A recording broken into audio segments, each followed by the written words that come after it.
I'll just finish this. Yeah, for a while.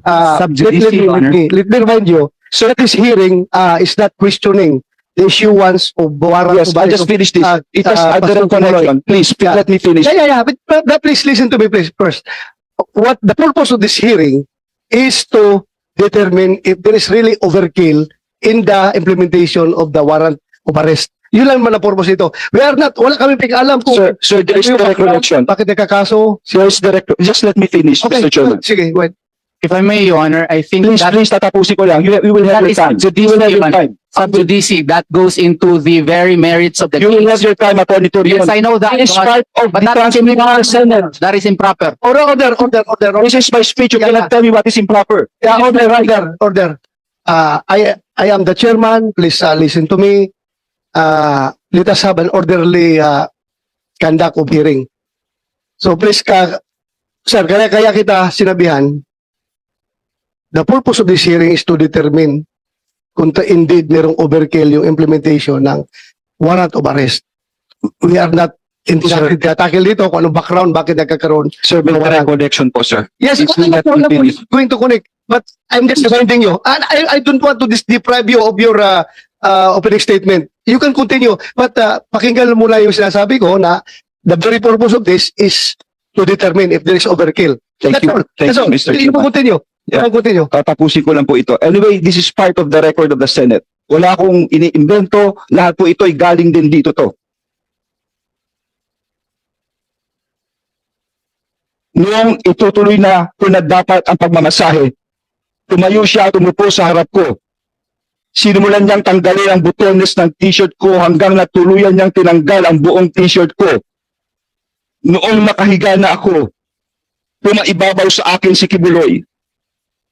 Gusto kong sumigaw ng tulong at tanungin kung ano ang ginagawa niya.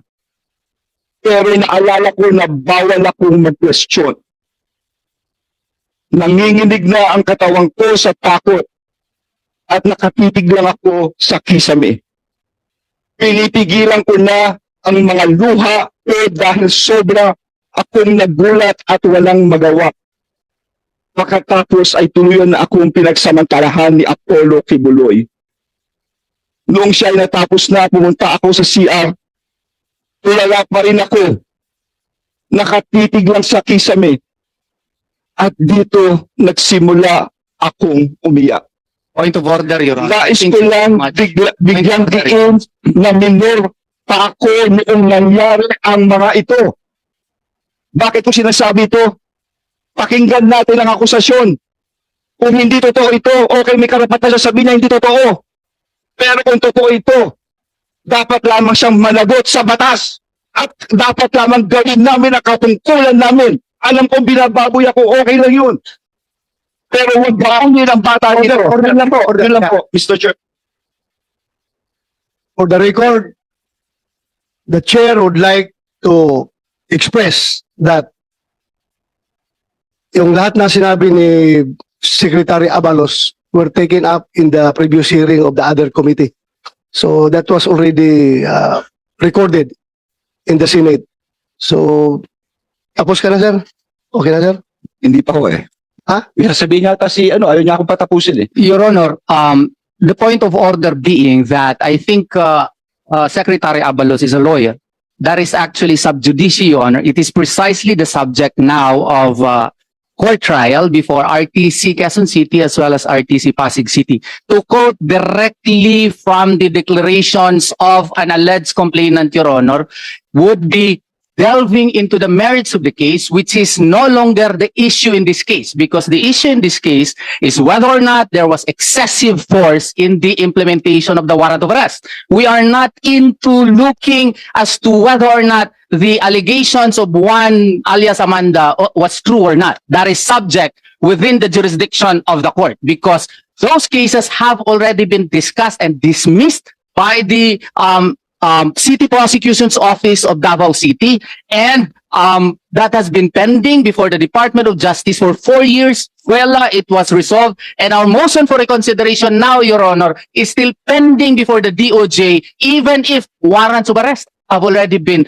issued against my client. So it would be unfair, Your Honor, to quote direct from the allegations in the affidavits because that is sub judice, Your Honor. Mr.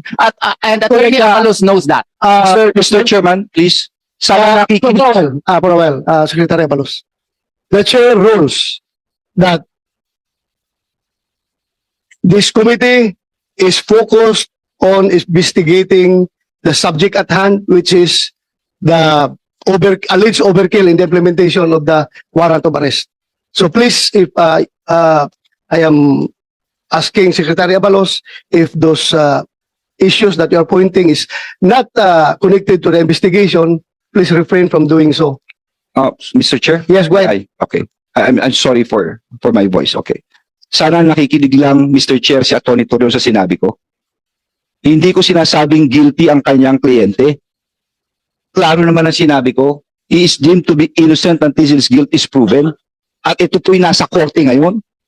Kaya nga sinabi ko, sumuko na siya, magpakita na siya, at siya rin nagsasabi, nasa hearing ito, para maklaro lahat.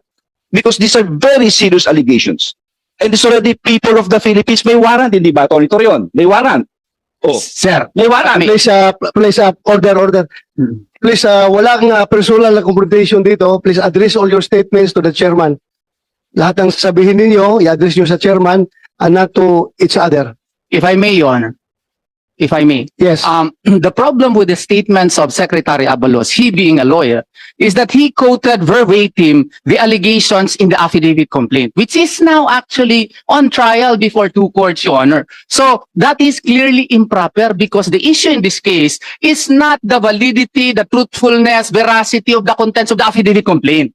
What we are talking here is whether or not the use of force employed by the PNP in the service of such warrant was excessive. So therefore, to quote verbatim the allegations in the affidavit complaint, I think Attorney Abalos knows that it is improper in a Senate proceeding. That is proper during the trial of the case, Your Honor. And that is also unfair on the part of Pastor Apollo Sikibuloy, who cannot actually also state his portion. The fact that even the date September 1 of 2014 was not even the tribute to the king. It was actually August 29, 2014, and that in itself is untruthful. And the fact that she was allegedly forced, we could not say here that her father was in fact present during that time, and she did not even report that to his father or to her father, Your Honor. All of these matters, Your Honor, the merits of the case, specifically the actual allegations in the affidavit complaint, should not be stated because those are uncalled for and are not covered by the investigation in of the Senate, Your Honor. That is Mr. Chair, ordinary rules of fairness. I will just Secretary Abalos, let him finish. You all have your time. Ordinary rules of fairness and decency require that, Your Honor. Mr. Chair, may I? Okay, you can respond, Secretary Abalos. Mr. Chair, sana nakikinig lang siya, no? I mean, lahat naman tayo may tenga at naka-record to. Klarong-klaro sinabi ko, hindi ko sinite yung nasa kaso. Ang sinite ko yung dito sa Senado mismo. Dito yung hearing ni Senator Ontiveros ang sinite ko. Kaya nga yung sinasabi niya akusasyon, sana sumuko na. Sabihin mo sa kliyente mo, sumuko na, Mr. Chair. Please, I'm just asking only as an officer of the court para maklaro. Precisely so that we can hear his side.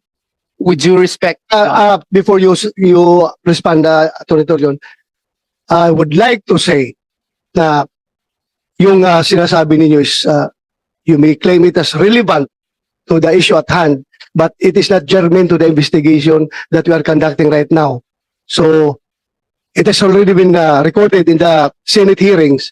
So I think there's no use of for this investigation.